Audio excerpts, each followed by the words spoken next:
Donc mes amis, Brouchim Abayim, Shavuot Tov à toutes et à tous, que vous passez un bon début de semaine, Bezrat Hashem, voilà, on est au début du mois de Kislev, et Bezrat Hashem, on se souhaite à tous, si Dieu veut, un mois qui rayonne de lumière. J'ai lu ce Shabbat au nom de Rabbi Chaim Paladji, très grand tzaddik, qui disait que le mois de Kislev, il est très particulier. Pourquoi? Parce que c'est le mois, on va dire, qui va, vous savez, qui va contenir ce qu'on appelle Zot Hanouka, qui est donc le dernier jour, le 8e jour de Hanouka. Bon, ok, ça nous fait une belle jambe. Et alors le jour de Zot Hanouka, je sais qu'on vous a dit à chaque fois, Rosh Hashanah c'est pas fini, c'est à Kippour, et Kippour c'est pas fini, c'est à Hoshana Rabbah, et Hoshana Rabbah, on sait c'est Simchat Torah, mais chez les Juifs, on est compliqué. Alors, qu'est-ce qu'on nous dit finalement? Que Béhémet, quand est-ce que tout va être signé et consigné Bachamaï pour vraiment l'année? C'est le jour de Zot Hanouka. Donc ça veut dire que, je voulais que je dise un petit peu, moi je trouve ça un peu logique. Vous savez pourquoi? C'est là que j'ai réfléchi à ça aujourd'hui, j'ai dit bah c'est de bonne guerre. Parce qu'en fait, Rosh Hashanah, on fait les slichot, on est tous chauds, on va chez le Rav Aryeh à Natania, il y en a qui prennent la voiture, ils vont à Tel Aviv, ils vont dans des slichot où il y a 5000 personnes. Alors, on est attiré par la foule, le chauffard, et on se chauffe, on prend des engagements. Alors bien sûr, on arrive, j'ai envie de vous dire, blanc comme neige, c'est pas mal. Bon, après je vais dire, bon, ok, Rosh Hashanah, après allez, bon. Parce qu'il s'est pas arrivé à Rosh Hashanah, parce qu'il a capté trop tard que c'était Rosh Hashanah, allez Kippour, après Kippour, allez, il va faire la veillée au Hoshana Rabbah. Tout le monde y trouve son compte. Mais entre nous, est-ce que c'est le vrai nous? Est-ce que c'est le vrai toi de l'année? Rosh Hashanah et Kippour, on est tous un peu comme des tzadikim, on prend des choses sur nous, etc. Attention, Hachem, il lui dit, moi ça me suffit, tu fais tes chouvas, moi j'accepte. Mais entre nous, est-ce qu'on est vraiment, nous, à la version naturelle? Pas vraiment. Il suffit de très peu de temps, comme on dit, chasse le naturel et revient. Ah ouais, je peux vous dire qu'en général, dans la semaine qui suit déjà sous côte, on est tous revenus au galop. Mais Hachem, il dit, c'est qu'on va laisser un peu passer. Allez, on va dire, il y a eu des avéros, parce que c'était l'été, il y avait la plage, c'est compliqué, je vais à Enaïm, la Gdoucha, les restos, on en a parlé déjà à l'époque. Ok, alors qu'est-ce qu'on fait? On fait un petit, on va être sympa, on va laisser un petit peu rentrer dans l'hiver, voir comment ça se passe. Ouais. Alors voilà, Rejvan est fini. On a fini septembre, octobre. Là, on est dans novembre, décembre. Vous avez vu encore, j'ai appelé quelqu'un hier. Je lui ai dit où tu es. Il me dit si je te dis où je suis, c'est 1 décembre. Ah, j'ai dit excuse-moi, je ne savais pas que tu étais aux toilettes. Je te rappelle. Il me dit non, je ne suis pas aux toilettes. Exactement. Mais je suis à la plage. J'ai dit il y a quoi d'un décembre à la plage? J'imagine que tu es à la plage séparée, ça c'est sûr. Il me dit non, parce que gros, dans 10 jours, on est en décembre. Je te dis que je suis à la plage. C'est 1 décembre. Je lui ai dit bon, d'accord. Donc, la vie est belle, on est retourné dans la vie de tous les jours, et Hachem il dit hop, là maintenant on fait les comptes. Donc Zot Hanouka, le mariage si Dieu veut, ça va être signé à Zot Hanouka, Lior. Les Hachem, dans le Rocher et le Rocher, c'est quoi la différence? Le Rocher avec Aleph c'est la joie, le Rocher avec le Haïn c'est la richesse. Si Dieu veut, vous aurez à avoir les deux. Nous tous ici, attention, je ne fais pas de préférence. Bon, lui m'a glissé un petit billet avant le coup, c'est pour ça. Donc, du fait que le mois, il contient ce jour hyper important, ça a vraiment une signification très particulière. Et je disais quelque chose qui disait que c'est un mois où Béhémet, c'est, si je ne me trompe pas, c'est un mois dans lequel on peut avoir des choses plus que le jour de Yom Kippour. Et là, Tzlacha, de la Parnassa et vraiment de Yeshuot et des Tfilot, Chodesh Kislev, il paraît que c'est très particulier. Donc, Bezrat Hashem, on se souhaite de passer un mois extraordinaire. Amen. On va cartonner dans tout. Amen. Et on va peut-être se renforcer, en tout cas j'espère ce soir, avec ce cours de Torah. Et on va parler, mes amis, de la force de la prière. Parce que je peux vous dire qu'on a beau en parler à travers des cours, même des fois on fait des cours sur la prière, on se renforce, etc. On va à la synagogue. Mais je vous dis la vérité, et j'ai pas honte de le dire, hein. Moi le premier, moi ici, là, ok. Des fois, je me lève, je suis fatigué le matin, d'accord? Je me suis couché tard, j'ai donné des cours, j'ai préparé des cours, ou je suis sorti juste pour un petit peu me changer l'idée. L'homme chalet. Je suis fatigué. Le réveil sonne à 7h du matin. C'est ce que j'ai envie de faire? Bon, vous répétez pas. Ça reste entre nous. J'ai envie d'éteindre, enfin même des fois de me jeter par la fenêtre, de dormir et de me réveiller quand j'aurai fini d'être fatigué. Donc si je m'écoute, il y a des matins, je peux vous dire, je n'ouvrirai pas les yeux avant 11h30, midi et quart. Facile. Sauf que bon, j'essaie de faire mon petit travail du quotidien. Je dis, bon, allez, on va se lever. Tu prendras 3 cafés ce matin, c'est pas grave. Essaie de trouver déjà le chemin de la synagogue, c'est un bon début. Mais de ne pas inverser Mincha et Shacharit, c'est pas mal aussi. Mais ces derniers temps, j'ai essayé de comprendre les maîtres. Pourquoi est-ce qu'on prie? Pourquoi est-ce qu'on prie? Je vous dis la vérité, c'est un vrai défi pour un juif de devoir faire 3 prières par jour, ou encore on a eu 30% de remise par rapport aux musulmans, ils en ont 5 par jour. Ok, avec nous on a été sympa, on n'en a que 3. Mais même, t'es en pleine journée, vous savez le nombre de fois où on fixe des rendez-vous. Et maintenant un feuge, comment il réfléchit? Quand tu es un peu pratiquant, tu fréquentes la synagogue, on te fixe une horaire, consciemment ou inconsciemment. Tout de suite dans ta tête, tu vois à 16h, 10h, tu dis hop, par rapport à Mincha, on est comment là? Est-ce que, ma parole, j'avais aujourd'hui un rendez-vous important, vous voulez me le coller à 16h. C'est un rendez-vous qui devait prendre, mettre 5 minutes montre en main. Elle est belle, Mincha 4h15, 4h20, ça va, j'arrive un peu juste, mais ça va. Je sais pas, il y a eu un truc dans ma tête qui me dit, tu sens l'embrouille arriver ou pas? J'ai dit, oh, je vais peut-être Mincha un peu plus tôt. Mincha un peu plus tôt, tu peux pas le faire, tu es occupé, d'accord? Je fais quoi? J'ai dit, non, donnez-moi un rendez-vous plutôt vers 18h. Vous êtes sûr? Vous êtes sûr? Elle me fait hésiter la personne au téléphone. Je dis, ouais, je suis sûr, ma parole. J'ai fait Mincha, je fais ce que j'ai à faire, j'arrive. Le rendez-vous, il n'a pas eu une demi-heure de retard. J'ai dit, merci Hachem, juste tu m'as montré qu'il ne faut pas regretter. Pourquoi? Parce que la prière, c'est important. Mais la question, pourquoi c'est important? Pourquoi est-ce qu'on vous saoule à vous dire, allez à la synagogue, mettez les téfilines, priez. Alors un petit ridouche, mesdames. La semaine, vous n'avez pas la sina, n'est-ce pas? Vous mettez les téfilines, rassurez-moi. Non, c'est pas une question piège. Hein. Ça, c'est du côté derrière. Il y a un nouveau mouvement qui s'appelle, je sais pas ce que c'est pas des juifs. Ils inventent que les femmes mettent les téfilines, ils inventent que les femmes ils font plein de choses bizarres. C'est pas nous. Une femme, elle n'est pas les téfilines, d'accord? Vous n'êtes pas les filles de Rachid, c'est pas un défaut, c'est une réalité. Ok? Pourquoi? Pourquoi nous on doit mettre des téfilines? Pourquoi nous on doit se lever à 7h du matin, 6h voire 5h pour certains pour les slichot? Et vous pouvez faire la grasse mat.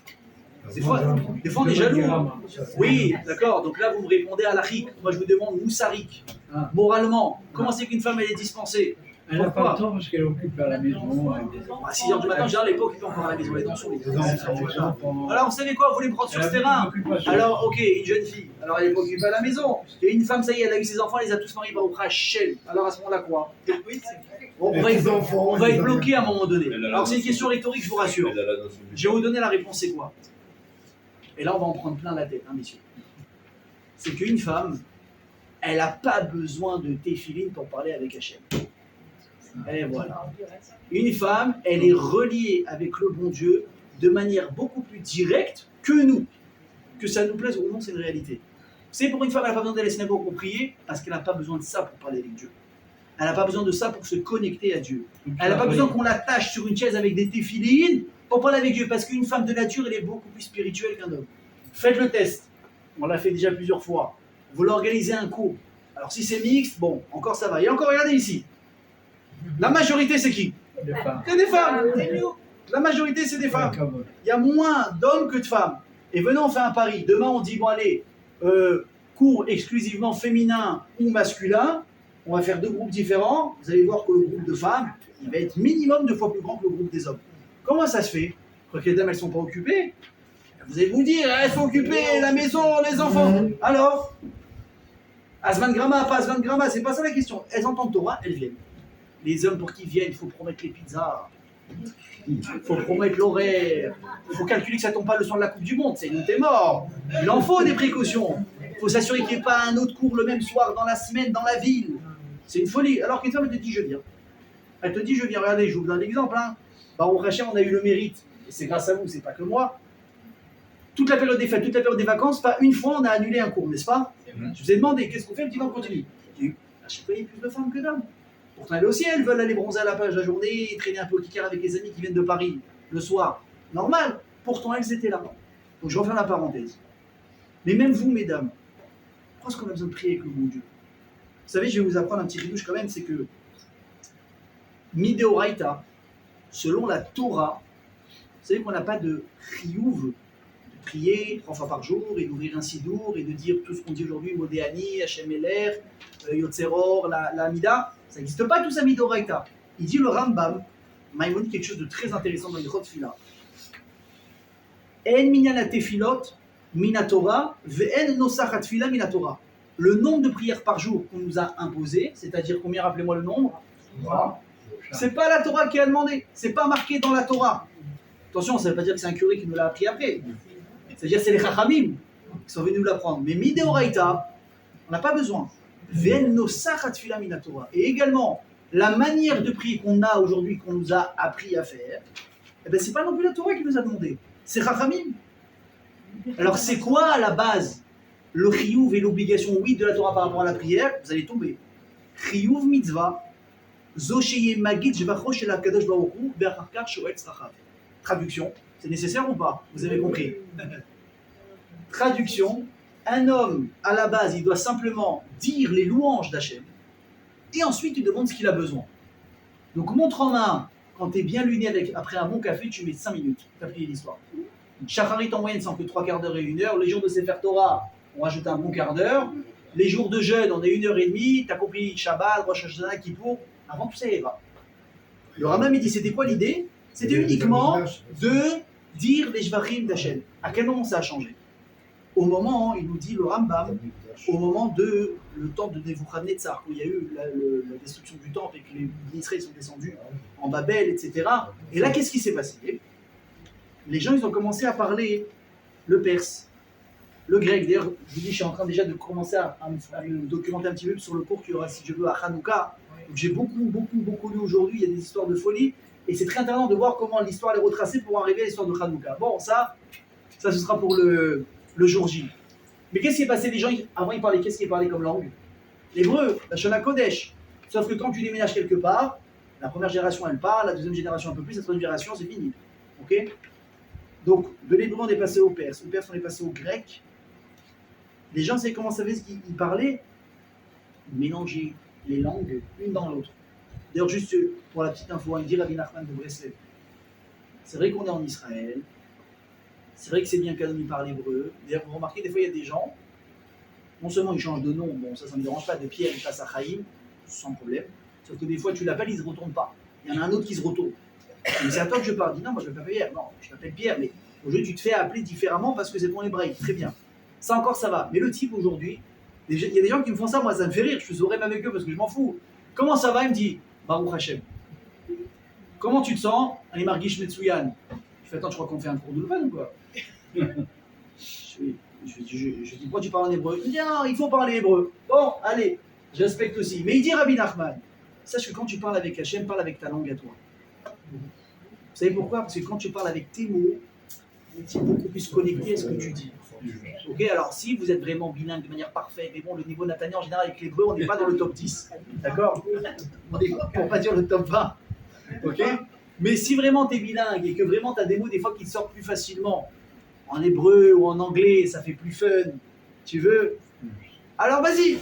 Mais si tu as besoin de te connecter à Hachem et parler comme si tu parles à ton père ou à ta mère, alors parle avec ta langue. Et du fait que justement, après la destruction du temple, les gens ils commençaient à parler n'importe comment dans leur prière, un peu comme ça, un peu comme ça, un peu comme ça. Hachem il a aucun problème de comprendre la langue, c'est lui qui a créé les langues. Mais est-ce que toi tu es Meyushav Beda'atra? Est-ce que toi dans ta tête tu es clair sur ce que tu dis, ce que tu veux? Je ne sais pas si un jour je vous l'avais dit, c'est très possible, on a fait tellement de cours ensemble grâce à Dieu, qu'une des conditions pour qu'une prière elle soit acceptée, c'est Moshe Rabbeinu qui dit Vaïtran el Hashem, Vaïtahi les morts. C'est quoi les morts? J'ai parlé de manière claire au mon Dieu. Hachem il peut venir, tu lui jettes des mots, ok, comme je sais pas, comme au Scrabble, et lui il va s'amuser à faire des phrases, à créer des mots. C'est pas ça le but. Hachem ne travaille pas pour toi. C'est toi qui as besoin de lui. Sois clair. Par exemple, tu as besoin Shalom Bayit, mariage, enfant, Parnassa et la réparation de la voiture. Ne commence pas une phrase, au milieu tu changes de sujet, tu reviens au premier. Mais même toi tu sais plus où j'en ai, c'est pas une prière. Fais par catégorie. Essentiel, il faut qu'elle arrête de me prendre la tête à la maison. Donc Shalom Bayit en numéro 1. Mets tout le paquet dessus. Ok. Deuxièmement, mon mari, il faut qu'il arrête d'être radin. Ok, on y va. Une fois que c'est clair, que les bases elles sont posées, je dis voilà, chez moi, la petite elle est malade. Des fois chez les mains. La voiture, regarde, ça fait 3 fois là, quel calme, ça va nous coûter un moteur, s'il te plaît Hachem, on s'en sort bien. Mais fais des trucs clairs. Mon chien dit quand tu parles clairement à Hachem, ça c'est une ségoula déjà pour que la prière elle soit plus acceptée. Ok? Maintenant la question elle est mes amis, et qu'on le veuille ou pas, c'est dur de prier. C'est pas facile de prier. C'est pas facile, je vais vous dire mieux, de prier autant. J'ai l'impression des fois que si on priait qu'une seule fois par jour, peut-être que nous-mêmes on apprécierait plus la prière. Peut-être. Parce que 3 fois par jour, en plus, imaginez, c'est le même texte à chaque fois. C'est même pas que ça change, il y a une feinte et tout. On la connaît. Normalement, un enfant qui a fait l'école juive depuis petit, à 9 ans, pratiquement il connaît la prière par cœur. T'as pas besoin de livre. Maintenant, c'est bien de prendre un livre, de te concentrer, tu regardes les mots, tu te connectes, etc. Mais à un certain âge, tu n'as plus besoin de livre. Ça y est, c'est du par cœur. C'est 3 fois par jour la même chose. Imagine, je vous donne à manger 3 fois le même repas. Il n'y a aucun Shalom Bayit qui va tenir, c'est impossible. C'est impossible, je vous l'annonce. En tout cas, moi, je ne prendrai pas le dossier. C'est impossible. Alors pourquoi est-ce qu'Hachem, on va justement lui faire et lui refaire et lui refaire et lui refaire pareil? Et même un jour, quelqu'un m'a posé la question, c'est vrai que c'est intéressant. Il me dit, mais quelque part aussi, même si c'est Hachem qui vous demande de prier, il n'est pas en train de saouler un peu le bon Dieu. Il y a quelqu'un? Il y a quelqu'un? Oui, qu'est-ce que c'est? Voilà, je veux ça, bon, ok, d'accord, envoie une lettre, on vous répondra. Tu reviens 2 heures après. Il y a quelqu'un? Mais le mec, s'il est gentil, en une demi-heure, il t'a déjà cassé la figure. Je dis, pourquoi? Parce que tu m'as saoulé. Ils sont intelligents. Qu'est-ce qu'ils font les enfants? Comment les enfants, ils nous usent? Comment ils font? Ils s'arrêtent pas. Ouais ou non? Ils ne s'arrêtent pas. Il vient, il revient, il vient, il revient. Mais moi, des fois, je le dis à ma fille. Je fais, regarde, parce que j'essaie d'être calme. Je fais, regarde, j'ai dit, tu m'as demandé 2 fois. J'ai dit, je vais réfléchir. Maintenant, plus tu demandes, moins tu as de chances de recevoir. Là, je vous dis pas, j'entends plus un mot pendant 24 heures. Pourquoi? Parce que tu me saoules. À la fin, je vais te dire non parce que j'en ai marre de t'entendre répéter. Au contraire, tu es en train de perdre tous on va dire, peut-être les pourcentages de chances que tu avais. Déjà, il était bas. Là, il n'y a presque plus rien. Mais Hachem, c'est pareil. Enfin, c'est censé être pareil. Tu viens, tu demandes. Imaginez, vous demandez un service à quelqu'un. Dis bon, écoute, je vais voir comment je peux m'arranger. Renvoyez-lui 5 SMS derrière. Vous êtes bloqué dans la journée. Le type, c'est un malade. C'est un harcèle. Je te dis, je vais voir ce que je peux faire. Attends, oui. Qu'est-ce qu'on te dit? Il t'a envoyé un message, tu as relancé une fois. Attends. Nous qu'est-ce qu'on fait? Nous, on n'attend pas. On revient à la charge. Alors la question c'est, est-ce que ce qu'on fait c'est intelligent? On risque justement ici peut-être de perdre quelque chose. Alors c'est ce qu'on va essayer ensemble, Bezrat Hashem, mes amis, de comprendre ensemble. Et la première chose sur laquelle je veux attirer votre attention, c'est à partir de quand on voit que les gens ont commencé à prier dans la Torah. Alors, il y a peut-être beaucoup d'exemples, je vais me concentrer sur quelques-uns. Peut-être les prières qu'on met les plus en valeur, c'est l'histoire des Imaot, des matriarches qui sont donc stériles. Je vous l'ai déjà appris une fois, je vais vous le répéter parce qu'il faut bien que ça rentre dans la tête. Comment on dit stérile en hébreu dans la Torah? Akara. Et Afémur. Et nous, on traduit par stérile. Alors c'est faux. C'est faux. C'est pas ça la traduction. Quand on dit Akara, c'est pas que tout le corps humain de la personne il est taquin, il est en bonne santé, et on ne sait pas pourquoi madame ne tombe pas enceinte. Non. C'est si tu fais une écho, ok, le gynéco il va dire à la dame, madame, vous n'avez pas de matrice. Vous n'avez pas de matrice. Vous êtes né sans matrice. Alors je ne sais pas si c'est quelque chose qui arrive souvent, peut-être une fois sur je ne sais pas combien, 1 million, je ne sais pas. On peut rassurer un père sa matrice. Il y a un problème, on la retire, etc. Mais naître sans, c'est bizarre. D'accord? Mais ça peut arriver. Mais alors, à partir du moment en général, où tu vas voir un gynéco, il te fait des tests, il dit écoutez, madame, tout va bien, monsieur, tout va bien, on ne sait pas pourquoi il n'y a pas d'enfant. Voilà, tu te dis bon, un jour ça va se débloquer, viens on prie, viens on truc, viens on ci, viens on ça, etc. Et un jour, Béchaton Tzara de Mazal Tov, il y a un bébé qui arrive. Mais si je te dis, madame, même si vous payez maintenant tout l'or du monde, on ne peut pas vous renvoyer dans le ventre de votre mère, de faire là-bas une révision, et vous ramener à la vie, et essayer d'avoir l'enfant. Il y a des choses qu'il faut accepter, c'est pas humain, c'est pas possible. Même si on veut, c'est pas possible. D'accord? Ça, c'est la situation des matriarches. Elles sont akarotes, donc il n'y a pas de matrice. Donc c'est foutu. Mais nous, on est là. Nous, on descend de qui? D'Avraham, Yitzhak et Yaakov. Et ils ont eu qui comme femme? Sarah, qui a été stérile. Rachel, qui a été stérile. Avant elle, Rivka, qui a été stérile. Etc., etc., etc. Là, on compte dans la Torah et le Navi 6 femmes essentielles qui ont été akarotes. Sarah, Rivka, Rachel, même Léa au début. Chana, la mère de Shmolavi, et Manoah, la femme de Manoah, qui va donner naissance à Shimshon, à Gibor. D'accord? Tout le monde est stérile, donc tout le monde est dans la même situation. Et qu'est-ce qui va finalement? Il y a des bébés, il y a de très beaux bébés. C'est des tzadikim à chaque fois. Comment on en est arrivé là? Ok? Encore une fois, à la base, c'est impossible. Non, la question c'est pourquoi Hachem, tu as besoin de t'amuser avec ça? Tu comptes donner un gosse? Donne-le. Tu comptes lui donner ce qu'il demande? Donne-lui. Pourquoi tu as besoin de t'en prendre à des gens aussi purs et tzadikim comme les Avot et les Imaot? Excusez-moi du terme, les faire souffrir. Les mettre comme ça en rassera. Oh, Yitzhak, il a attendu 20 ans pour avoir un gosse. Abraham, 100 ans, 90, 100 ans par rapport à Ishmael ou Yitzhak. On aurait tenu, nous, à la carte comme ça. Tu tiens pas. C'est pas humain. Pourquoi il a fait ça? Une des réponses que j'ai lues qui était intéressante. Vous voyez comme quoi, des fois, les régimes d'Hachem, on ne peut pas les comprendre. Même si on peut nous expliquer, ça veut dire qu'on les accepte, mais ça veut dire des fois, il y a vraiment des trucs auxquels on n'aurait même pas pensé. Abraham, Hachem dit la chose suivante. Il dit, les matriarches, elles sont extraordinaires. Elles, est-ce que ce sont des tzadikot? Oui. Est-ce que leurs maris sont tzadikim? Oui. Mais j'ai un pépin. C'est quoi? C'est que les ancêtres, ils sont pas bons dans l'histoire. Le père de Sarah, c'était pas un tzadik.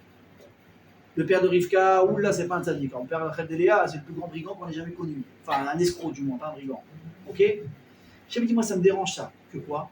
Qu'on va faire un super beau mariage, mais qui va avoir ici un lien traçable possible entre le grand-père, qui est un pourri, et le petit-fils qui va lui aussi devenir tzadik. Donc j'ai un souci avec ça. Qu'est-ce qu'on fait? On va faire en sorte que l'enfant n'ait aucune traçabilité avec les grands-parents. Comment tu fais? À moins que, je sais pas, tu fais un bracadabra et tu fais... C'est pas possible, d'ici. On va faire en sorte que tout le monde comprenne que naturellement, c'est impossible qu'ils aient d'enfants. Pas 1 an, 2 ans. Tu sais, des fois, les gens, ils se marient. La Kala, elle tombe pas enceinte pendant 1 an, elle est en stress déjà. Elle pleure, elle est pas bien. Elle appelle sa mère, ses tantes, ses copines. Alors les médecins disent, toi, c'est normal, 1 an, 2 ans, ça va, mais pourquoi baisser la... Chacun son rythme. Mais après, ça vient. Tu dis, bon, Hachem, c'est la nature. Mais Hachem, qu'est-ce qu'il a voulu faire? Il a dit, je vais couper toute possibilité naturelle humaine d'enfanter. Quand il va avoir un enfant. Les gens vont comprendre, c'est pas les gènes qui ont fait que. C'est quoi? Une chose, la prière. Donc là, on va comprendre que ce bébé qui est né, c'est pas parce qu'il y avait un grand-père avant qui a donné naissance qui va donner naissance, pas du tout. Le bébé, il est né maintenant parce qu'il y a eu ici un miracle qui a été causé par la prière. Ça, c'est une des raisons pour lesquelles les Imaot, elles ont été stériles. Pourquoi? Pour qu'une fois que les enfants y naissent, on comprenne que c'est vraiment de la Gdoucha à 100% et il n'y a aucun rapport avec le reste, avec quelque chose de précédent. Mais il y a une autre réponse qui nous dit, mes amis, dans Yebamot, la Gemara nous dit quoi? Mipnema ayu avotenu akurim. Pourquoi est-ce que nos matriarches ont été stériles? Mipene chez Akadosh Baruch Hu mitave letfilatan shel tzadikim. Pourquoi? Parce que Hachem, écoutez bien le mot, mitave, c'est quoi mitave? Ta'ava. Comment on traduit ta'ava? Une envie, une pulsion, un truc de fou. Ta'ava. Bah, Hachem, vous savez quoi? Il a quelque part des ta'avot. Vous savez ce que c'est? C'est les prières des tzadikim. Il adore ça. Il adore entendre un tzadik prier. Et parce qu'il adore ça, il a demandé, il a causé que les Havot et les Imaot soient tellement préoccupés par leur manque qu'ils vont faire que les tuer à longueur de temps. Et ça, Hachem, c'est son kiff. Pourquoi? Il dit le Midrash Tanchuma, Amar HaKadosh Baruch Hu. Regarde, les Imaot. Vous savez, c'était qui les Imaot? Si aujourd'hui vous avez des notions de mannequins, vous pouvez les prendre et les mettre à la poubelle. Sarah, Rachel, Abigail, Esther, la Gemara dit que c'était les plus belles femmes du monde. Excusez-moi de descendre, peut-être de casser ici la confiance de quelqu'un. Hein. Mais si la Torah sur elle, elle a témoigné, pas sur nous qu'on est beaux. Elles étaient très très belles. Et il dit, Hachem, regarde, j'ai un problème. Ashiroten, elles sont très riches. Naoten, elles sont très belles. Noten la Mbanim, elles n'aiment pas l'autre, les fanaïs. Quand est-ce qu'une femme, elle prie beaucoup? Elle se voit dans le miroir. Elle voit que c'est pas forcément la plus belle beauté qu'on ait jamais vue au monde. Le gars, il se voit, il fait 1m50, il a du bide. Ça va être compliqué aussi à caser tout ça. Donc, qu'est-ce qu'il fait, le gars ou la jeune fille? Elle a une heure de Shabbat, elle va prier. Achève-moi trouver un khatan, achève-moi trouver un khatan. Ouais, qu'est-ce qu'elle va dire? Elle va dire à son khatan, regarde, reste qu'à l'intérieur et pas à l'extérieur. Oui, l'important, bon, j'ai peut-être pas forcément les atouts extérieurs, mais je suis quelqu'un de bien, donc Hachem, j'ai besoin d'un coup de pouce ici. Quelqu'un qui se regarde dans le miroir, il se dit, mais qu'est-ce que t'es beau, toi? Qu'est-ce que t'es beau, toi? Il faudrait que je trouve quelqu'un comme moi. Le type, il a une valeur, il est sûr de lui de manière incroyable. Vous croyez que lui, vraiment, il va prier pour se marier? Il se dit, bah, pas du tout. Si elle, elle veut pas de moi, c'est elle qui perd. Si lui veut pas de moi, c'est lui qui perd, etc., etc. En plus, ça, tu lui rajoutes un peu d'argent dessus. T'imagines l'ego ou pas? Il passe pas la porte, le gars. Le mec, il est beau, il a de l'argent, il est intelligent. Comment on va le brancher avec le bon Dieu, celui-là? Et il sent qu'il a tout. Hachem, il dit, les Imaot, elles sont belles. Les Imaot, ils sont riches. Abraham, il était blindé, donc Sarah, elle est riche. Yitzhak, il était riche, très riche. Jacob, il était riche, très riche. Donc Hachem, il n'a pas besoin de prier. Pourquoi on prie en général, nous? On a ça, la santé. Petit rideau, je n'en parlerai plus tard à l'occasion. N'oubliez pas qu'à l'époque, il n'y avait pas de maladie. La notion de maladie n'existait pas. Elle a existé à l'époque de Jacob Avinu à la fin de sa vie. On en parlera un jour. Tu pries pourquoi? Donc Hachem, il dit, la seule chose que j'ai pour les tenir, c'est quoi? Il n'y a pas d'enfant. Et là, que tu veuilles ou pas, ça fait mal. Hein. Qu'est-ce qu'elle dit Rachel à Yaakov Avinu? Havali bani, donne-moi des enfants. Pourquoi? Veim aïn. Et sinon, meta anochi. Je suis morte. Une des pires choses qui peut arriver à un homme, oui, mais surtout à une femme, c'est de ne pas avoir la possibilité d'avoir des enfants. Alors, si elle ne veut pas, c'est là. Une chose, son choix. Elle a ma carrière, je pense comme ça, j'ai mes idéaux dans la vie, nanana, nanana. Sachez, ok, ça va peut-être pas lui manquer, mais il va lui manquer quelque chose à l'intérieur. Hein. C'est une femme qui va lui manquer ici une part de féminité, de sensibilité, de gentillesse. Cette femme en général, elle va être un peu dure, ok, plus que la normale. Je ne sais pas qu'en général vous êtes dur, hein, commencez pas à dire ce que j'ai pas dit, mais vous m'avez compris. Mais si une femme, elle essaye d'avoir des enfants, déjà une fille à 20 ans, elle rêve de son mazal. À 20 ans, imagine le mariage de princesse, la couronne, etc., la robe. Pourquoi? Parce qu'elle va avoir son foyer des enfants. Et elle espère, 5 ans, 10 ans, 20 ans, il n'y a pas, elle peut mourir. Le chagrin de tristesse. D'ailleurs, la Gemara va dire, une des personnes qui sont considérées comme mortes, c'est qui? C'est une femme qui n'a pas eu d'enfant. Il y a le pauvre, il y a celui qui est lépreux, etc. Mais une des personnes, c'est qui? La personne qui a été privée d'enfant, elle est considérée comme morte, tellement que la souffrance est grande. Alors, je comprends pourquoi ce qu'Hachem il fait ça pour avoir les prières. Mais entre nous, venez, on se dit les choses. Hachem, tu t'ennuies dans ta vie? Je me permets de parler comme ça. Hachem, tu t'ennuies, tu as du temps à perdre. Quand est-ce qu'en général les gens ils vont chercher les petites bêtes et créer des problèmes aux autres? C'est quand eux ils n'ont rien à faire. En général, les pires dans les immeubles, c'est qui? C'est les gens qui sont ou sans métier ou à la retraite. Je vise personne encore une fois ici. Pourquoi? Parce que toute la journée ils sont là, ils sont au balcon, ils sont comme ça, ils regardent ce qui se passe dehors et ils critiquent et ils commandent. Et là ça ne plaît pas, ah, il a laissé sa pantoufle traîner par terre pendant 2 heures, c'est pas bien. Mais un mec qui est actif, à 7 heures il est debout, il est déjà parti de la maison, il rentre à 20 heures, il se rappelle à peine elle est où la porte de son appartement. Est-ce que tu crois qu'il fait attention? Est-ce qu'il y a une armoire? Est-ce qu'il y a une poubelle qui traîne? Il n'a pas le temps. Même chez lui, il rentre à la maison, donne-lui une assiette, il mange, il dort, il s'en va, il est reparti, lui, sa vie, elle va bien. Par contre, vous avez déjà vu un homme au chômage, que ça fait à la maison? Maman. Un jour, je me rappelle, je travaillais quand j'étais plus jeune dans un magasin cachère pendant les vacances. Je vois une dame qui arrive à la caisse, et je la vois comme ça, stressée. Je lui dis, madame, ça va? Elle me dit, oui, pourquoi? Je sais pas, je me sens un peu tendu. Je dis, c'est une petite caisse qui vous fait peur qui va arriver là? Alors, je sais pas comment elle me dit. Elle me dit, ah ben non, ça n'a rien à voir, jeune homme. Je fais, ok, c'est quoi le problème? Elle dit, bah figurez-vous, elle m'a balancé le dossier. Figurez-vous que mon mari, il a trouvé que maintenant une semaine avant Pessah pour se casser le pied, il est en face de moi à la maison toute la journée. Elle m'a dit, déjà, j'en peux plus. Déjà, j'en peux plus. Imagine une semaine, imagine ce que c'est un homme au chômage pendant 1 an. Horreur!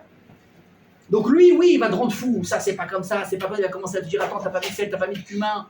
Mais dis-moi, toi, qui est-ce qui s'occupe du cumin dans la maison? C'est toi ou c'est moi? Va trouver un travail plutôt. Ouais, mais le lit n'est pas fait, le ménage il est pas fait. Ben, prends-toi par le bras, fais. Oui ou non? Ça, c'est des gens qui s'ennuient. Hachem, il s'ennuie pas. Hein. Hachem, il s'ennuie pas. Demandez à n'importe quelle personne, on va dire, dans le monde cibouri public, que ce soit un politicien, que ce soit quelqu'un, à dire même dans le côté rabbinal, quelqu'un qui est un petit peu dans le côté social.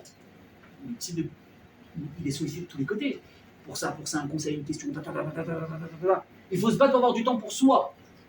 Hachem, il a 7 milliards de fous à s'occuper toute la journée. Combien on est aujourd'hui? Non, plus que combien on est de 7 milliards? 9 milliards. 9 milliards. Moi, je lui donne 3 gosses, déjà, vous êtes perdus. 9 milliards. Et qu'est-ce qu'il fait? Il s'amuse comme ça, il s'assoit. Il dit alors, elle, je veux l'entendre. Allez, pas d'enfant. Faut être sérieux. Moi, le premier, je respecte la Gemara, j'ouvre les Midrashim, il n'y a pas de problème, mais il faut comprendre le sens de tout ça. Hachem, est-ce que tu t'ennuies? Premièrement. Deuxièmement, à quoi ça sert de prier? Si je mérite quelque chose, par exemple, je sais pas, mon père, ma mère, ils me disent, écoute, petit, travaille bien à l'école, tu me ramènes 3 vins, tu auras la trottinette que tu attends. Alors, allez, c'est pas la trottinette d'aujourd'hui, hein. Rien que la trottinette normale, tu poussais, tu transpirais pour faire 10 mètres, déjà on était content. Ok? Maintenant, tu as la trottinette qui coûte 10 000 shekels, avec les lumières, avec ça, avec ça, avec ça. Rien que la trottinette normale, on était content. Si je sais que j'ai eu mes 3 20 sur 20, je dois supplier pour l'avoir ou pas? Ah, si j'ai pas affaire à des escrocs, si mes parents ils sont honnêtes, ils vont amener au magasin à la fin de la semaine après Shabbat, on va acheter la trottinette. Mais je vais pas être en stress pendant une semaine, est-ce que je vais l'avoir ou pas? Ça, c'est à la rigueur, si la dernière note, tu l'as loupée, tu l'as foiré un peu, au lieu d'avoir un 20, tu as eu un 17,5, là, tu es tendu. Là, même le petit, tu vois, il transforme sa chambre, ça devient un cotel, la chambre. Tous les jours, tous les jours, tous les jours, tous les jours. D'ailleurs, au passage, un jour, il y a un père qui a dit à son fils, moi, je te vois pas prier. Comment c'est que tu pries pas à Hachem? Qu'est-ce qu'il a répondu, le gosse? Il lui dit, papa, moi, j'ai pas de raison de prier. Le loyer, il est payé. Ma chambre, elle est repeinte. Mon lit, il grince pas. Mon frigo, il est plein. Mes habits sont dans l'armoire. Je me fais mal, on m'amène chez le médecin. J'ai mal au ventre, on m'achète mes médicaments. Je travaille bien, on me donne des cadeaux. À quel moment tu veux que je prie? Toi, bien sûr, tu es en galère. Tu as peur il faut ton boulot, il faut ta part à ça, il faut ton shalom baït, il faut ci, il faut ça. J'ai pas de raison, moi, de prier. D'accord? Mais une personne, si elle mérite, quoi ça sert de prier? C'est bon, on t'a dit que tu vas avoir ça. Prends, calme. Donc, il faut comprendre tout ça. Et là, je vais vous donner un premier chidouche, mes amis. Sachez qu'on parlait de Rosh Hashanah tout à l'heure. On a passé Rosh Hashanah, vous avez été exemplaire. Bravo, Kolakawad, vous l'avez joué à la perfection. Kippour, vous avez été des anges. Alors, Rosh Hashanah Rabbah, c'est devenu des demi-dieux. Ok? Je me suis dit, ça y est, on a signé. Eh bien, je vous apprends un truc. C'est que même, si vous avez prié au bon moment, et qu'on vous a dit, ok, lui, il va mériter normalement, allez, on est quelle date aujourd'hui? 25 novembre, on est combien? 24, 25 les Mignana. Ok. Allez, lui, normalement, si tout va bien, il va recevoir la Yeshua qu'il a besoin. Alors, je vous apprends un truc. C'est que si vous ne continuez pas à prier pour ça, vous n'allez pas la recevoir. Je vous donne un petit exemple, ça va peut-être vous parler, on va parler aux oseilles. C'est comme si vous avez déjà fait un virement par Western Union ou pas? Ouais, très sympa. Tu vas n'importe où, tu mets ton passeport, l'argent que tu veux, à qui tu veux l'envoyer, le type, donc tu es en Israël, le type il est en Australie, et ben Western Union, sur place, il retire du cash. Hyper facile. Ok. Maintenant, si moi j'envoie de l'argent à Western Union, ouais, pour mon ami Lior que j'aime beaucoup, je dis c'est mon cadeau de mariage, je t'envoie 10 000 euros. C'est pas mal, hein? Et moi aussi je puisse les donner, la vérité. Mais que lui, qu'est-ce qu'il fait? Il reçoit le reçu, je l'envoie, je dis pas la regarde, tac, je l'ai envoyé. Qu'est-ce qu'il fait? Il reste chez lui à la maison. Le traiteur au téléphone, vous nous faites un chèque? Ouais. Vous avez de l'oseille sur votre compte? Non. Vous pouvez en tirer quelque part? Oui. Vous allez y aller? Ben non. Pourquoi tu y vas pas? J'ai pas compris pourquoi. Non, mais l'argent il est là, c'est à moi, c'est bon. Mais non, il faut que tu ailles le tirer. Tire-le! La meilleure carte bleue que vous aurez dans votre vie, c'est quoi? Pour aller au guichet? C'est la prière. Hachem vous a mis sur votre compte quelque chose. Mais vous, comment vous allez la tirer, cette chose-là? Grâce à la prière. C'est la nouvelle carte bleue 2025. Vous avez compris? Ça veut dire que même si on t'a promis quelque chose, même si tu mérites quelque chose, si tu ne vas pas le demander à travers la prière, tu ne vas pas le recevoir. Et la preuve, c'est quoi, mes amis? C'est que quand Akadosh Baruch Hu, il a créé le monde, il a tout créé, les animaux, etc. Il a créé la verdure et tout, et tout, et tout. Il y a un truc qui ne fonctionnait pas, c'est quoi? C'est que la nature, elle ne vivait pas. Pourquoi la nature ne vivait pas encore? Parce qu'il n'y avait pas de pluie. Pourquoi il n'y a pas eu de pluie? Parce qu'il n'y avait personne pour la demander. Et Adam Arishon, il est né, enfin, il a été créé par Hachem. Et là, il arrive, il dit, il manque un truc. Hachem, il dit, oui, il manque la pluie. Et un discours comme ça, et alors on fait quoi? Bah, devine. Il dit quoi? Il faut demander, il fait oui. Il dit, ok, Hachem fait descendre la pluie, boum, la pluie est descendue. Et Eliaou Hanavi, je vais raconter l'histoire, on va le faire rapidement, parce que je ne veux pas perdre beaucoup de temps, c'est une histoire qui est très longue. Il a puni un moment donné au temps de Achav à Melech, tout Eretz Israël de pluie. Et plus de pluie, les gens allaient mourir de faim. À la fin, Hachem il dit, écoute, regarde, va faire tes chouvas aux gens, s'ils regrettent et tout, on va s'arranger. Mais qu'est-ce qu'il a dit, Eliaou Hanavi? Il dit, si tu veux que la pluie elle tombe, qu'est-ce qu'il faut faire? Prie. Si tu ne pries pas, c'est comme si tu n'as pas la clé pour faire descendre quelque chose. Et regardez jusqu'où ça va cette histoire de prière. C'est une très belle histoire, je suis sûr qu'elle va vous faire rire. On raconte une histoire avec le Admon de Tchernobyl. C'est un grand rave. Et lui, des fois, il avait l'habitude de se promener dans les villes où il avait ses élèves qui habitaient. Et donc imaginez le srout, c'est un jour tu reçois un WhatsApp du chamash du Rav qui te dit voilà, Baba, prépare-toi, tu as été tiré au sort, Shabbat Hanouka, ta Baba Sadi qui veut passer chez toi Shabbat à la maison. Maman, mais même si tu as pris des billets pour Bali, tu annules tout pour rester. Oui ou non, rassurez-moi. Dubaï, pareil, oui, pareil, on fait pareil avec Dubaï. On laisse sur les doigts, on prend Baba Salé. Ouais, super. Comme le de Tchernobyl, il a un humour extraordinaire. Le petit chassid qui reçoit le. Bon, c'était pas un WhatsApp, vous avez compris, je sais pas, c'était un télégramme ou un pigeon voyageur. Il est comme un fou. Il prévient sa femme, il prévient les amis, il prévient tout le monde. J'ai eu le sroud d'être choisi par le Hadmour, il va commencer à faire les courses, il va chez le traiteur. Le type, il n'a pas un rond, tu rigoles, le Hadmour, je vais lui faire une table de roi. Sauf que, je crois, une petite semaine avant, on reçoit un autre WhatsApp. Le Rav a dit qu'il est prêt à venir chez toi à condition que tu lui donnes la somme de 10 000 roubles. Grosso modo, 100 000 euros, je sais pas, 100 000 shekels. Et l'autre, il s'est étouffé. Alors maintenant, bien sûr, moi j'ai lu l'histoire, je fais, il est beau le rabbin quand même. Ouais, je dis, ça va plaire l'histoire. Encore les rabbins, l'argent, ils veulent que l'argent, et l'argent, et l'argent, et l'argent. La preuve. Maintenant encore, si tu te vas taper un riche, bon ok, il va te filer 100 000, ça lui fait rien. Mais le type déjà, il peine pour survivre. Et en plus ça, tu t'incrustes chez toi, chez lui. En plus, tu demandes 100 000, chez toi. Viens pas chez lui. Maintenant, le chassid, il est déprimé. Parce qu'il veut le Hadmour chez lui. Il sait ce que c'est un grand Rav chez lui. Je vous avais dit qu'un jour, le Rav Steinman, à Lavachem et le Hadmour de Gor chez Badel Chaim Tovim, ils avaient fait une petite tournée en France. J'étais un gosse. Et ils sont passés par Marseille. Ok? Vous avez compris, je suis Marseillais. Donc, on a demandé évidemment à des personnes qui avaient les moyens, pas de leur donner de l'argent, hein, mais voilà, qui avaient de belles maisons. On fait Kavod à Torah, de les recevoir chez eux, s'ils avaient une pièce, avec une belle voiture, de les récupérer à l'aéroport, etc. Donc, évidemment, les gens ils se sont battus, je ne sais pas comment ils se sont arrangés. Et je me rappelle encore de qui était venu. On m'a dit qu'une fois que le Hadmour de Gour il était reparti en Israël, il y a des chassidim qui se sont débrouillés, je ne sais pas comment. Le numéro de téléphone du Marseillais qui les avait conduits dans sa voiture, c'est des tueurs. Hein. Si le type de Bnebrak il est capable d'avoir le numéro chez toi à Marseille, il faut se poser des questions. Et il a eu son numéro, il a appelé, il a dit à combien tu es prêt à vendre le siège de la Range Rover sur lequel Hadmour était assis? C'est une histoire vraie, je suis très sérieux, le type qui m'a raconté, c'est le nom de cette personne. Le siège de la Range Rover, donc tu as compris, c'est pas la Seat qui a Picanto. Range Rover, tu démontes le siège, tu me le vends. Donne-moi ton prix, je l'achète. Bon, le type, il n'a pas vendu le siège. Hein.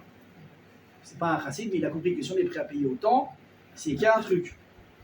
Ah, c'est quoi pour le kiff? Je fais une histoire dans l'histoire. Un jour, il y a un type qui n'avait pas d'argent. Il va voir son Hadmour, il dit voilà, Rav, je ne sais pas quoi faire, j'ai pas d'argent. Il lui dit regarde, ne te prends pas la tête, va faire du business. La première affaire qui se présente à toi, tu prends. Ni tu poses des questions, ni le prix du marché, ni la bourse, ni rien, tu prends. Ok. Il entame le voyage. Il arrive dans un hôtel, il est épuisé. Il voit quand même cachère, d'accord? Il s'assoit, il commande à manger. Là, il voit des gens rire avec des diamants comme ça sur la table. Ah, ça va, c'est peut-être ça l'affaire en question. Il y a des diamants, peut-être qu'il y a un bon coup et tout à faire. Et il arrive, il voit des diamants déjà volés, il fait c'est à vendre? Le type il regarde et comme le mec il est complètement guenille, les habits recousus, le type il dit oui, c'est à vendre. Pourquoi tu veux combien? Et il dit je sais pas combien ça coûte. Il dit ça vaut 1 million ça. T'as combien? Le type il sort t'as compris, des pièces, il reste qu'une forme de pièce. Le type il rigole, il fait qu'est-ce que tu veux acheter avec ça? Sois sérieux, on parle de diamants là. Et maintenant le type, comme il est dans son délire, il veut se rendre intéressant, il dit au pauvre gars, il fait tu sais quoi, pour ces 2 pièces là, si tu veux je suis prêt à te vendre quoi? Mon Olam Haba. Et il rigole. Le type, il est sur le point de refuser. Après, il se rappelle qu'est-ce qu'il lui dit le Hadmour. La première affaire qui se présente à toi. Ni tu poses de questions, ni. Il dit quoi? Marché conclu. Il lui donne son oseille. Attention, hein. Il demande un petit post-it. L'autre, il est mort de rire. Il me dit mais prends-le ton papier, tiens, j'ai même un stylo, prends. Et il marque telle date. Monsieur Intel m'a vendu à moi son lavaba pour la somme de 20 centimes. On signe, c'est bon. Le type il est content et l'autre il rigole, Lui il prend son petit papier, il va dormir dans la chambre d'hôtel. L'autre il a fini sa tournée des bars, il a fait sa journée, il est rigolo. Il rentre à la maison, il est mort de rire et là il cherche sa femme. Comment ça va chérie, je te raconte pas la meilleure de la soirée. Alors là, Il commence à raconter l'histoire. Et plus il raconte l'histoire, plus le visage de sa femme, il se décompose. Et il lui dit, t'as pas compris l'histoire ou pas? Elle est rigolote, qu'est-ce qu'il y a? Qu'est-ce qu'il y a? Il y a quelqu'un qui est mort dans la maison, pourquoi tu rigoles pas? Alors vous savez, une femme, quand elle vous jette un regard, faut faire très attention. Elle lui dit, je répète, Prosper, tu es en train de me dire que moi, Madame Cohen, fille de un tel, descendante de un tel, etc., je suis marié avec un juif qui n'a pas de olam haba. Et là, il y a eu un blanc dans la maison. Je vous dis pas. Et le type, tu vois, il commence un peu à décuver. Et elle dit, alors c'est simple, c'est soit tu récupères ton olam haba, soit demain on va au beddin et c'est fini, il n'y a plus de monsieur et madame. Le coup de pression, hein. Jamais vous avez vu ça. Le type, écoute-moi, à 2h du matin, il court à l'hôtel, il va à la réception, il ouvre le chassid qui était comme ci, comme ça, il tape sur la porte comme un malade, il le réveille. Il fait, qu'est-ce qu'il y a? Il fait, devant mon lavaba, je veux mon lavaba, devant mon lavaba. Pourquoi tu parles? Tu me l'as vendu. Oui, mais je le veux. Ah, désolé, une vente, c'est vente. Je dis, mais arrête, quelle vente? On rigolait. Il fait, pardon? Pardon? Monsieur, j'ai un papier signé là. Lui approuvé, numéro de Toulat ton nom de prénom signé au. Oh, le mec, il remonte les graphes, il fait, bon, d'accord, ok, tiens, prends tes 20 centimes, reprends-le. Il fait, non, je suis désolé. Il y a eu la crise là. Le prix a augmenté. Typiquement, c'est le prix a augmenté. Il dit, ah oui. Il dit, bon, d'accord, combien tu veux? Tu veux 10 euros, tu veux 100 euros, tu veux 1000 euros? Il dit, ah non, moi j'ai besoin de marier ma fille. Alors le prix, c'est 200 000. Le mec, il s'est étouffé, il a voulu l'étouffer avec. Voleur, escroc, aideur. Et là, il dit, je suis désolé, c'est à moi, je fixe le prix que je veux. Maintenant, il s'est rappelé la tête de sa femme. Donc là, d'un coup, tu montres que sa femme, il est 200 000, vu qu'il a l'oseille, il n'a pas fait trop le poids. Il dit, ok, tu sais quoi, allez, je paye. Le mec, il paye, tu lui es content, il a fait son oseille, il est parti. Maintenant, il rentre à la maison, il a son lambada. Mais vous connaissez les femmes, est-ce qu'elles sont contentes facilement? Alors, qu'est-ce qu'elle va lui dire? Ouais, mais bon, quand même, il fallait pas payer ce prix-là, c'est pas normal qu'il t'a arnaqué comme ça. Je veux voir son rabbin qui lui a dit de faire du business. Elle va se rendre là-bas. Je lui dis, dis-moi, pourquoi c'est normal ce qu'il a fait votre élève? Il a acheté un truc pour 20 centimes, il l'a revendu aussi cher, c'est quoi cette arnaque? Qu'est-ce qu'il a répondu le rabbin? Il dit, madame, c'est tout à fait normal. Il dit, ah ouais, pourquoi? Il dit, vous savez pourquoi? Il dit, parce qu'au moment de la vente, vous savez combien il valait le olam haba de votre mari? 20 centimes. Et peut-être même on aurait pu rendre la monnaie dessus. Par contre, quand une fois qu'il est venu racheter, il a compris la valeur, ça valait vraiment 200 000. On a une différence. Donc, je reviens à notre petite histoire. Cet élève-là, il n'a pas d'argent pour payer le rave. Comment on va faire? Il nous faut de l'argent, il n'a pas d'argent. Le rave, écoutez bien, il arrive dans la ville, le Shabbat en question, il devait venir chez son élève. Donc il ne va pas chez son élève parce que le type, il n'a pas payé. Et en plus de ça, le rave, il fait envoyer un 3e WhatsApp à l'élève en question. Tu as interdit de t'approcher du rave recevoir une bracha tant que tu n'as pas la somme demandée. Ah, tu dis, c'est bon. Ah, le rabbin, je l'aime bien, je juge les 4 euros depuis tout à l'heure. Là, il me sort par le nez. C'est quoi ce rabbin? Le type, c'est simple. Shabbat, c'était Tisha B'Av à la maison. Et il pleure, et il est triste, et il ne comprend pas. À chaque fois tu me fais ça, à chaque fois tu fais ça, à chaque fois tu fais ça. Mais je t'en supplie, fais-moi un miracle, envoie-moi cet oseille plus énormément. Je veux le voir, je veux le voir, je veux le voir, je veux le voir. Quelques jours après, on a l'armée qui débarque dans la ville. Goy, bien sûr. Comment il faisait pour nommer? Il se faisait inviter chez l'habitant. Toi tu vas là, toi tu vas là, toi tu vas là. Sa maison à lui, choisie par le, je cherche pas le capitaine, le général. On veut dormir ici, pas de problème, voilà la chambre elle est disponible, etc. Le type avec quoi il rentre? Avec un bon coffre-fort. C'est l'argent du groupe, quoi. Il dort, il se lève, il déjeune le lendemain, merci beaucoup, il s'en va. Madame est là pour ranger la chambre, qu'est-ce qu'elle voit, qu'est-ce qui est oublié? Le coffre. Elle ouvre, maman, ce qu'elle voit là-bas. Caverne d'Ali Baba. Elle dit à son mari, c'est de la folie. Il dit, attends, on ne touche pas, ça ne va pas, ils vont revenir, ils vont nous étrangler. 1 jour, 2 jours, 3 jours, 1 semaine, ils ont compris que ça c'est fini, ils ne vont jamais revenir. Lui, qu'est-ce qu'il fait? Il prend cet argent. Et chez qui il court? Je dis, bravo, j'ai votre argent, tenez, vous pouvez revenir à la maison Shabbat prochain, vous pouvez avoir une bracha, s'il vous plaît. Alors, il dit, voilà, ça fait très bizarre que tu m'as mis cet argent. Mais c'est pas le mien, c'est le tien. Il dit, oui, je sais que c'est le mien, mais je vous le donne. ce que vous vouliez. Il dit non, t'as rien compris. J'ai ni besoin de ton argent, et ni de l'argent du voisin. Le mec il devient fou. Il fait attends, j'en peux plus, j'ai perdu 5 kilos en une semaine. J'ai vomi 2 fois. Qu'est-ce que tu me dis maintenant? J'ai fait un braquage pour avoir cet argent. Il dit t'as pas compris. J'ai vu dans le ciel que tu devais recevoir une grosse somme d'argent. Mais il y a un problème, c'était quoi? Tu ne le demandais pas. Tu ne priais pas pour l'avoir. Donc j'ai dû faire en sorte de te provoquer pour que toi tu provoques ta Yeshua à travers ta prière. Finalement, il est pas mal le rabbin. Hein. Ah, on l'aime bien finalement. Il est gentil. Ça veut dire quoi? Ça veut dire que même si tu dois recevoir quelque chose, si tu ne te mets pas au travail, de demander à Hachem de taper à la porte tous les jours, je veux, tu n'auras pas. Alors j'ai compris l'idée, mais pourquoi? Pourquoi faire tout ce circuit qui donne mal à la tête? Et là la réponse, mes amis. Comment dit la prière en hébreu? Tefila. Il y a plein de significations sur le mot Tefila. Une des significations, c'est quoi? C'est que Tefila vient du mot Petila. D'ailleurs, c'est bientôt Hanouka, on parle des mèches. C'est quoi une Petila? C'est une mèche. C'est-à-dire, c'est un petit, c'est une ficelle qui relie Dieu et nous. La prière, elle permet à un homme de faire quoi? De se brancher avec le Kadosh Baruch Hu, de parler avec lui. Et vous savez pourquoi il a besoin de ça? Pas parce que lui, il a besoin qu'on lui donne un petit peu d'attention. Il a toute l'attention qu'il a besoin, le bon Dieu. Mais quoi? Il a besoin que toi, tu te rappelles d'une chose. C'est que dans ce monde de fou dans lequel on vit tous, dans cette jungle qui nous fait peur de plus en plus, il y a un maître du monde qui est tout le temps là et qui regarde et qui gère exactement ce qui se passe. Je vais vous dire quelque chose de BMH, je vous le dis, parce qu'il n'y a pas une personne, et moi le premier, qui n'a pas des épreuves dans la vie, qui n'a pas des moments des fois de stress, où je ne sais pas qu'est-ce qui va se passer, où je vais, si, ça, etc. BMH, hein, quand tu es dans une période où tu parles avec Hachem, où tu t'en remets d'entre ses mains. Alors, écoutez bien ce que je vous dis, parce que même ça, je l'apprends sur ma peau tous les jours. Ça ne veut pas dire que les choses, elles vont se défaire, elles vont se faire finalement comme tu l'espères. Non, pas forcément. Je vous le dis tout de suite.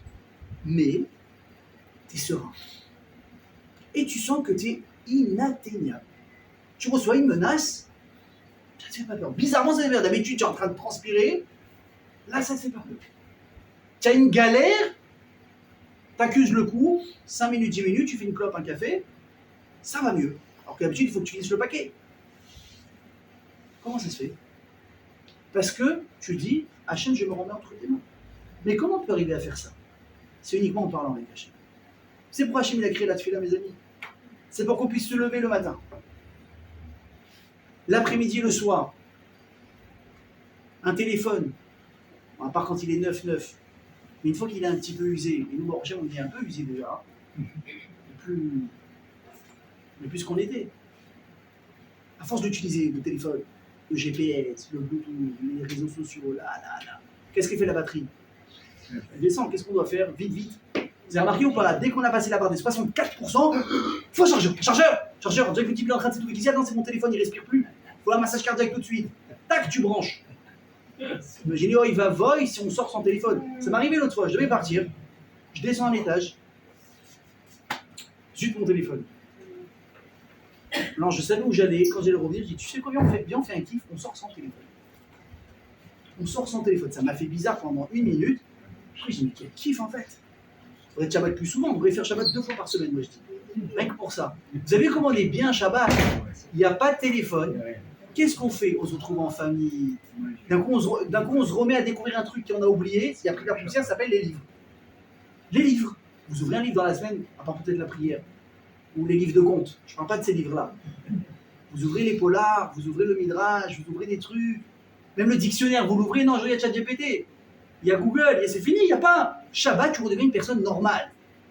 Moi, ça tenait que moi, on ferait Shabbat 2 fois par semaine. Bon, les dames, je pense qu'elles seraient d'accord par contre. J'ai un problème avec elles. Et le portefeuille, je ne sais pas. On a dit, le portefeuille, c'est Shabbat qui règle. Hachem, qu'est-ce qui règle Shabbat? C'est le bon Dieu. Vous êtes la carte, mais qu'est-ce qui met l'oseille dedans? C'est Hachem. On en parlera un jour quand on fera la route de Shabbat, ok? Comment on est arrivé là, je vous disais quoi? Ouais. Donc, je vois qu'est-ce qu'il veut en fait? Il veut que de la même manière que tu branches ton téléphone parce qu'il a besoin de se recharger, il veut que tu te branches à toi, à lui pour te recharger. Regarde, par exemple, le matin, en général, on se lève, on a la pêche, oui ou non? On est là, ça va, c'est tranquille. Tant que tu n'as pas la première galère de la journée, normalement, ça va. Et là, tu prends un coup. pour une engueulade, une dispute, un stress, un problème, machin, un casse-tête à régler. Et doucement, doucement, tes défenses, elles baissent un peu. Mais imagine, tu peux aller voir quelqu'un, tu peux te confier à lui. Qu'est-ce qu'il dit Shlomo Amelech, un petit conseil pour la vie, sans parler du bon Dieu forcément. Be'agad belev ish yesichena. Vous avez compris? Traduction. Traduction. Le souci, une personne qui a un problème, une préoccupation dans son cœur, première solution à faire, c'est quoi? Il faut en parler. Parce que le fait d'en parler, ça vous allège. Alors je vous l'ai déjà dit, on va arrêter, c'est pas grave pour les nouveaux. On va aller en parler à n'importe qui. Les problèmes de couple, va pas voir ta mère. Les problèmes avec ton mari, tu vas pas voir ton enfant pour en parler. Fous-lui la paix. T'as besoin d'un psychologue, va payer une séance, ça va bien se passer. T'as compris? Il faut choisir la bonne personne. T'as des problèmes de couple, tu vas pas parler avec toutes tes copines qui ont divorcé, mon mari il est comme ça, ah bah ouais, c'est pareil, vas-y. Faut être intelligent à un moment donné. Faut être intelligent. Mais si tu choisis la bonne personne, un type qui est intelligent, un type qui n'est pas ce qu'on appelle Nagoua Badavar, qui n'a pas d'intérêt à ça, ou qui est capable d'être impassible par rapport à l'histoire, c'est pas le père, c'est pas la mère, c'est pas le frère, il ressent pas une douleur particulière par rapport à l'histoire, il est froid. Ashkenazim, ils sont bien pour ça, ils sont froids. C'est incroyable, j'avais des rabbis Maléchiva, des amours, mais qu'est-ce qu'ils étaient froids. Moi je me moquais d'eux, je dis c'est pas possible, il y a quelque chose qui bat là-dedans.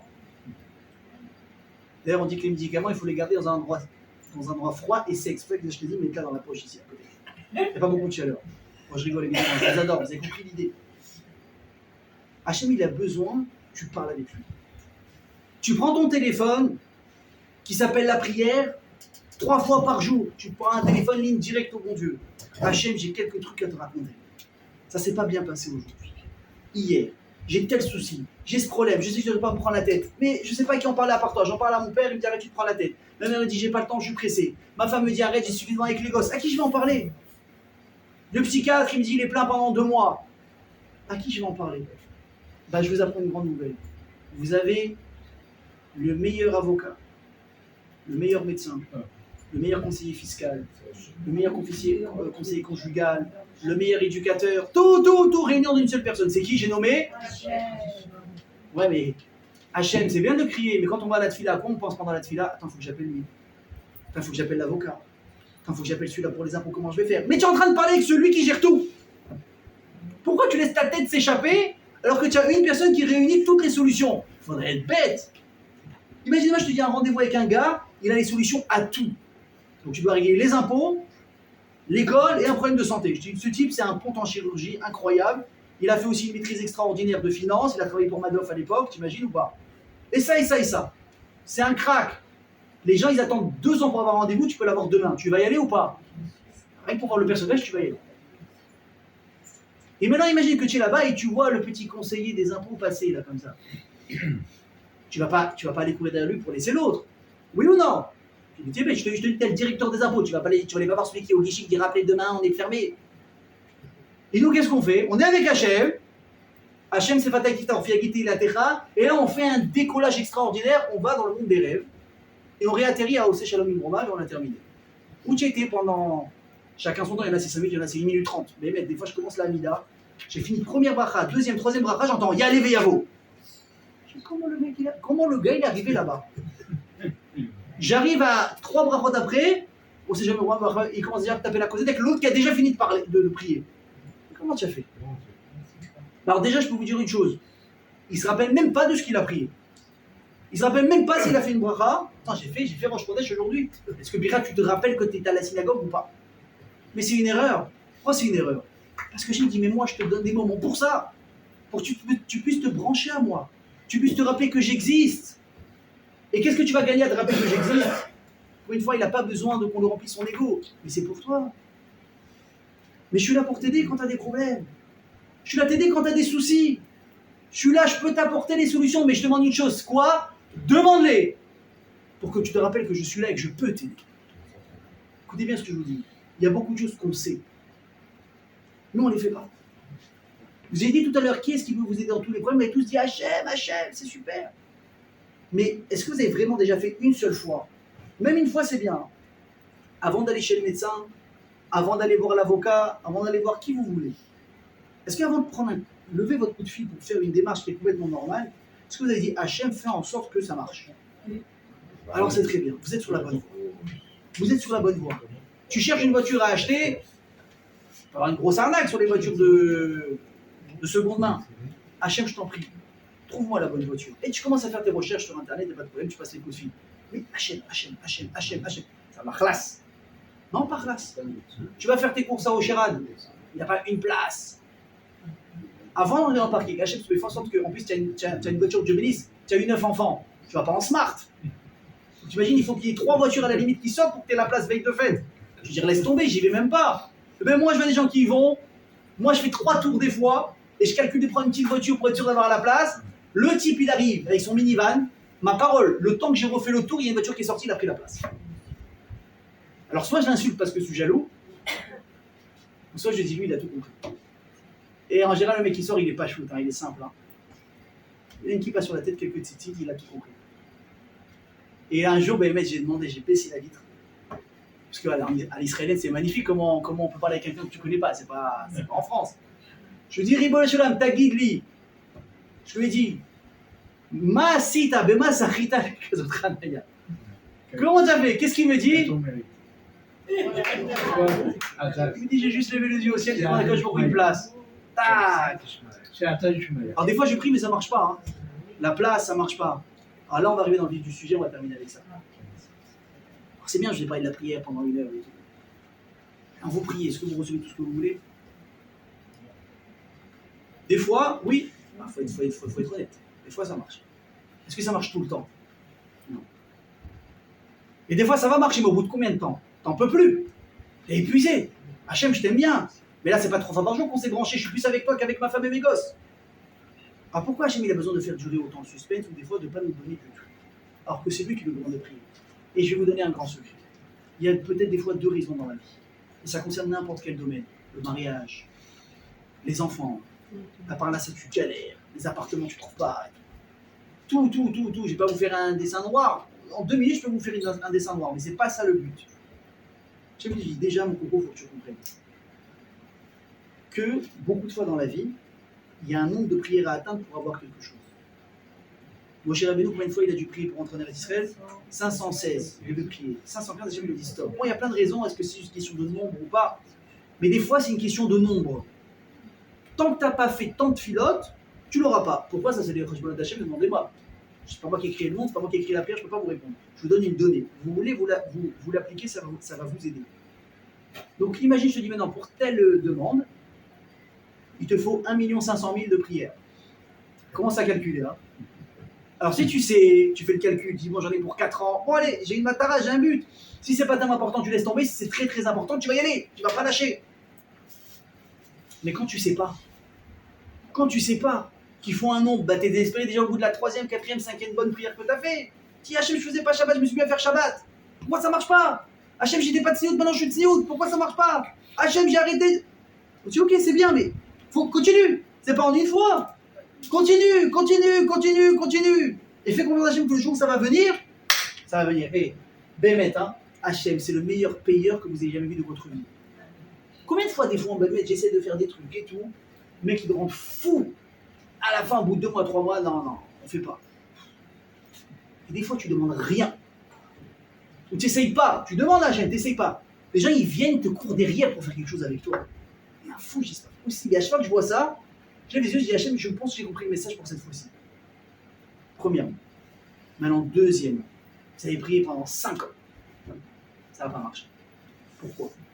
Abraham Avinu, qu'est-ce qu'il a fait avec Sdom? Il dit Hachem, ne détruis pas la ville. Hachem, il prie. Oh, Abraham qui prie, c'est pas nous, hein, mes amis, c'est Abraham. Hachem, il vient le voir parce qu'il a un bobo. Et avec ça, Hachem, vous vous souvenez, on en a parlé, Abraham, il laisse Hachem en double appel, il va s'occuper des habitants, ensuite il récupère. Ok, vous avez imaginé le niveau de relation qu'ils ont. Abraham, il prie à Hachem. Hachem, il dit Amechasséani Abraham, Hachem Ose. Est-ce que je vais cacher à Abraham mes plans que je vais détruire Sodome? Non, je dois lui rendre des comptes, je dois lui parler. Donc il fait 4 de lui. Abraham, il dira Hachem, fais-moi plaisir. Détruis pas Sodome. Il y a peut-être 10 sadikim parmi, peut-être il y a ça, peut-être il y a ça, peut-être il y a ça. Et Hachem, il dit il n'y a pas. Finalement, la détruit Sodome ou pas? Ouais, c'est la mer morte aujourd'hui. D'accord? Il y en a peut-être qui sont contents, je ne sais pas. Mais peut-être on aurait trouvé un autre kiff. Mais les prières d'Abraham, elles sont où? Elles sont où les prières d'Abraham? On les a pris, on les a mis aux oubliettes? C'est impossible.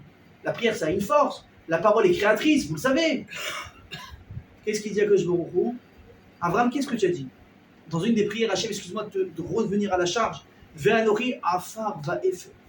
Je suis poussière et terre, etc. Hachem dit, regarde, écoute-moi, on va faire un deal. Ta prière, elle ne peut pas marcher. Pas parce que tu n'as pas le mérite, mais parce que la cause elle-même, elle est perdue. Il n'y a rien à chercher, il n'y a rien à gratter là-bas. Tu as prié pour que je laisse des morts vivants, ça ne sert à rien, il y a trop de tourments, il y a trop d'avérotes, on ne peut pas sauver l'histoire. Mais tu as prié. Et la prière, il dit Hachem, moi je l'écoute. C'est pas que ça rentre, ça sort, ça rentre et ça reste. Alors, tu vois ce qu'on va faire. Ta prière maintenant, elle ne sert à rien pour telle chose parce que ça ne vaut pas le coup. Ta prière, elle est beaucoup plus puissante que ce que tu demandes. Ça ne vaut pas le coup de demander pour ça. On va faire un deal, toi et moi. La prière, je la garde. Et c'est ce que je fais avec cette prière que tu as dit, Vanochi Afar Va'efer. Parce que tu t'es intéressé au bien-être des gens. Je vais prendre cette prière et je vais créer ce qu'on appelle Efer Asota.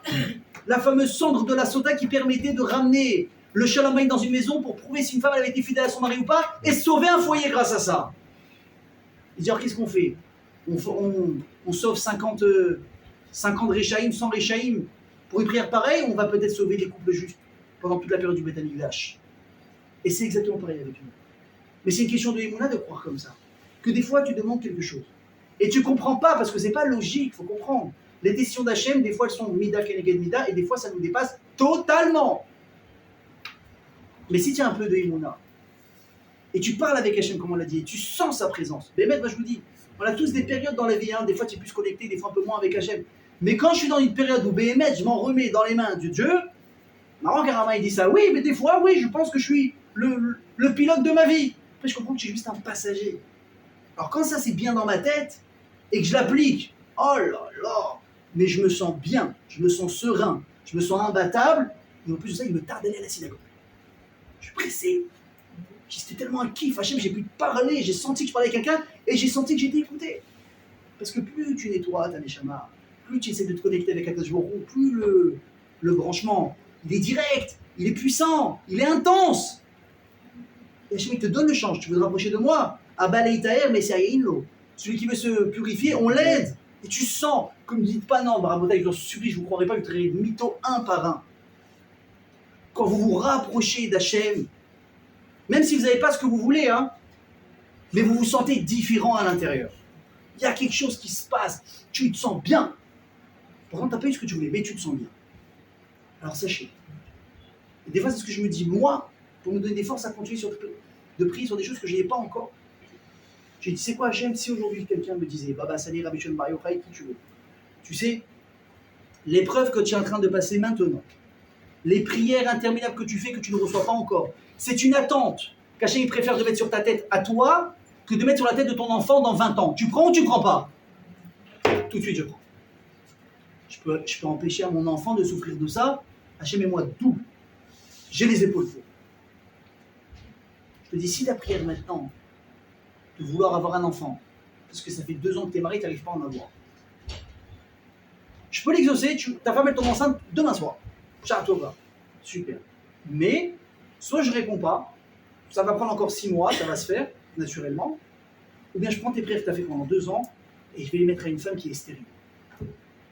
Tu prends ou tu prends pas? Il n'y a pas une personne qui a un peu d'humanité dans son cœur, le juif, qui ne va pas dire Hachem, offre-lui, vas-y. Vas-y, je prends. Mais c'est ça qui fait Hachem. Hachem, il prend les prières, il ne les mérite pas à la poubelle. Il va simplement faire en sorte que ta prière, que tu te donnes tellement de peine, elle va vraiment servir à quelque chose à son niveau qu'elle mérite. Et moi alors, remets-toi dans les mains d'Hachem. Ne lâche pas. Regarde ce que la prière elle a fait. Elle a fait tomber enceinte des femmes qui sont nées sans matrice. C'est pas normal. Si la Torah ne le disait pas, on ne pourrait pas le croire. Et la Torah le témoigne, on le relit chaque année. Et pas une fois, pas 2 fois, et des tonnes de fois. Ça, c'est la force de quoi? La prière. Alors quand vous priez, pas vous, quand on prie et on envoie et ça ne marche pas, on se rappelle d'une chose. Soit on n'a pas prié assez. Soit Hachem garde nos prières pour nous, pour plus tard, pour encore mieux. Ou peut-être nous, on va finir par avoir cette issue. Mais il y a quelqu'un en attendant qui est encore pire que nous. Rappelez-vous de quelque chose. Dans la matérialité, il faut toujours se mesurer à celui qui a moins que nous. D'accord? Ta voiture, oh là là, c'est relou, La Kim, elle marche pas très bien ces derniers temps, je suis un peu serré, truc. Il pleut à torrent, tu vois, l'autre, il attend le bus. Je dis, merci mon Dieu, j'ai pas de problème. Rien qu'elle s'arrête pas la voiture maintenant. Par contre, dans la spiritualité, tout ce qui est plus rouhani et spirituel, regarde celui qui a plus que toi. Hachem, c'est vers lui que j'aspire. Lui, je vais être comme lui. Et quelqu'un qui a moins que moi, Hachem, donne-lui. Truc. Quand on réfléchira comme ça, je vous assure, on va comprendre ce que c'est le sens de la prière. Pourquoi on demande de prier? Pour se rappeler qu'Hachem est là. Qu'Hachem, rappelez-vous, on va venir ça. Hachem ou Kol Yachol. Il n'a aucune limite. En od, mais les vado. Venez, on essaie vraiment d'imprimer cette phrase dans nos têtes et Bezrat Hachem. On va tout casser. Amen, Kedi Ratzon, Chazak ou Baruch